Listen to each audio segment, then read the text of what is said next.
مۆساڵێک دیداری فیلمی کوردی لە وڵاتی ئەڵمانیا سازەکرێت بە بەشداری ژمارێکی زۆر لە سینەماکارانی کورد و ئەمساڵیش ئەو دیدارە یاخود ئەو فستیڤاڵە سازەکرێت کە بەرهەموو کارەکانی سینەماکارانی هەر چوار پارچەی کوردستان لەخۆ دەگرێت و بڕیارە چەند ڕۆژێک بخایەنێت.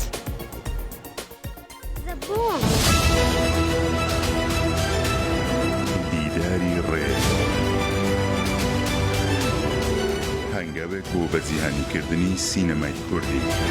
یەکەمین دیداری ڕێگا بۆ نمایشکردنی فیلمی کوردی لە هەردوو شاری کۆڵن و دوورین لە وڵاتی ئەڵمانیا سازەکرێت. جێ ئاماژەیە دروشمی دیدارەکە ئەوەیە کە بتوانن لە ڕێگەی سازکردنی ئەم جۆرە دیدارانەوە فیلمی کوردی بە جیهان بناسێنن و بەهرە و توانای سینەماکارانی کورد دەربخەن. هەروەها دیدارەکە بە سەرپەرشتی ئەمیر تەهایە و لە دیدارەکەدا چەندین فیلم بەشداریان کردو و لە پێشبڕکێ بەدەستهێنانی خەڵاتدان کە بەرهەمی سینەماکارانی هەر چوار پارچەی کوردستان و هەروەها جێ ئاماژەشە کورتە فیلمێکی دەستگای میدیای کورتسات بەناوی حەوتونی و کە لە سیناری و دەرهێنانی سۆنیا زەنگەنەیە بەشدارە لە دیدارەکەدا و بڕیارە دیدارەکە لە ڕۆژانی 6 و 7 و 8 لە هەردوو شاری کۆڵن و دوورینی ئەڵمانیا بڕێوە بچێت.